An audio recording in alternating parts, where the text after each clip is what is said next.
豊臣秀吉は織田信長の敵明智光秀を討つため、中国地方備中高松城から京まで約 200km を2万の大軍を引き連れて10日間で移動しました。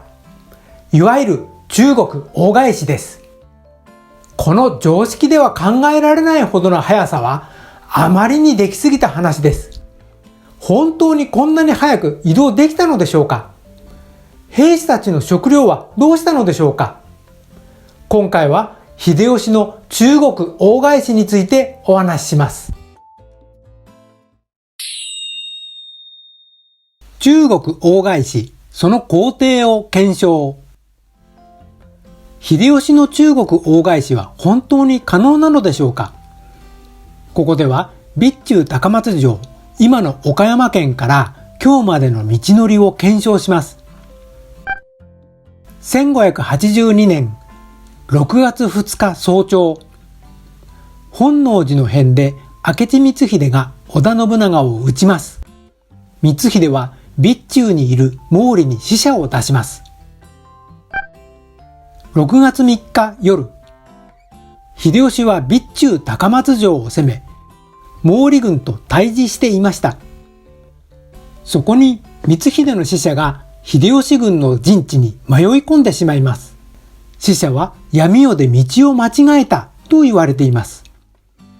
ここで秀吉は信長が本能寺で光秀に討たれたことを知ります。6月4日、すぐに京に戻って明智を討つ決心をした秀吉は、急いで毛利と和睦します。信長の死を知らない毛利は、援軍の明智軍、織田軍が到着するのを恐れ、和睦に応じました。6月5日、この日の午後、秀吉は高松城を出発して、備前沼城へ到着します。毛利との戦いでもしも危機に陥った場合、沼城まで撤退するつもりでしたので、ここまで戻ることは簡単でした。問題はここから先、秀吉の城、姫路城までの 70km です。まず、秀吉は家臣たちに姫路城で恩賞を与えると発表します。これは戦う前に褒美を見せ、足軽が逃亡しないようにするためでした。次に秀吉は全軍に甲冑などの武具を外すように命じます。軽くすることで移動がしやすいよう武具は海運にて村上水軍が運びました。6月6日、暴風雨の中、沼城を出発、姫路城に向かいます。秀吉と馬回衆は先に出発して、足軽隊は徒歩で後を追います。毛利討伐のため、姫路城から備中高松城まで秀吉軍が行進した道をそのまま帰路に使いました。街道には 25km ごとに宿泊所があり、そこに替え馬を用意させ、乗り継いでいきます。そして足軽隊には宿泊所にて握り飯を大量に準備。これは近くの農民を雇って炊き出しに参加させました。こうした準備を整えることに活躍したのがあの石田三成です。中国大返しの難所では途中で大きな川を3回渡り、船坂峠では脱落者も多く出ました。6月7日、馬に乗った秀吉たちが先に姫路城に到着。皇族も順々に到着します。そしてこの日は足軽たちと馬に休息を取らせます。6月8日、この日も皇族の到着を待ちます。ここで秀吉は信長が亡くなったことを皆に伝え、その弔い合戦に向かうことを宣言します。そして城内に備蓄してあったすべての金銭や兵糧を家臣と足軽に分け与えます。その金額は現在の価値に換算すると66億円ほどと言われ、これは一人当たり60万円の支給になりました。さらに秀吉は明智光秀に勝てばさらなる恩賞を与える頭して皆の士気を高めました。6月9日、姫路城を出発。明智軍の伏兵などを警戒しながらゆっくり進み、明石に到着します。6月10日、明石を出発。夕刻に兵庫到着。6月11日、兵庫を出発。尼崎へ到着。6月12日、尼崎を出発。富田へ到着。織田信孝、丹羽長秀と合流。池田恒興、中川清秀、高山右近が相次いで参陣します。6月13日、富田を出発。山崎到着。ここで明智光秀との合戦、山崎の戦いが始まります。可能だったのか？これほど早い移動。まず事の発端、明智光秀の使者の到着です。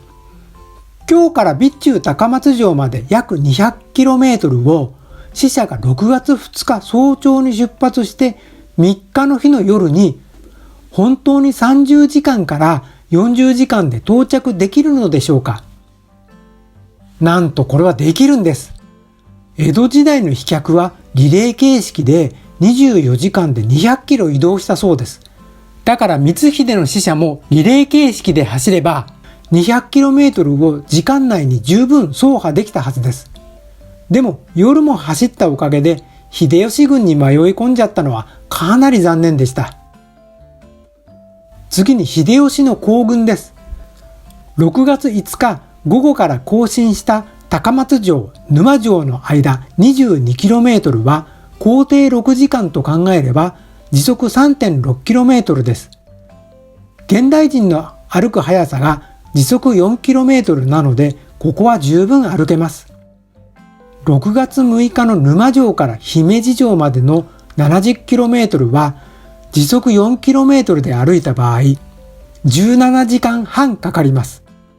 6日早朝から8日の夕方までの時間は60時間ほどで睡眠や休憩、難所越えなどを考慮しても少し急ぎ足気味ですが走行可能です。6月9日以降、姫路城から先の移動は6月9日が 35km、6月10日が 18km、6月11日が 26km、6月12日が 23km なので、いずれも普通に歩いていけます。この中国大返しは、名前のイメージからとても早く移動したような印象がありますが、実際に早かったのは沼城から姫路城までの 70km だけで、その区間以外ではそれほど早くありませんでした。天下の統一、大きな一歩。秀吉は山崎の戦いで主導権を握ることができ、その後、信長の後継者争いの中で秀吉の発言権が強くなっていきます。まさしく中国大返しが天下統一を実現させたのでした。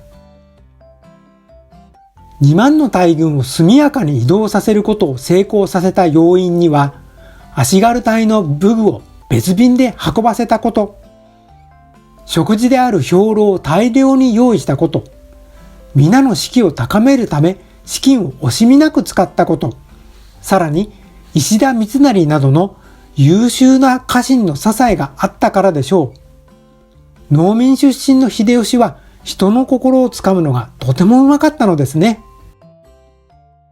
今回の話は面白かったでしょうか？よろしければチャンネル登録とグッドボタンをお願いします。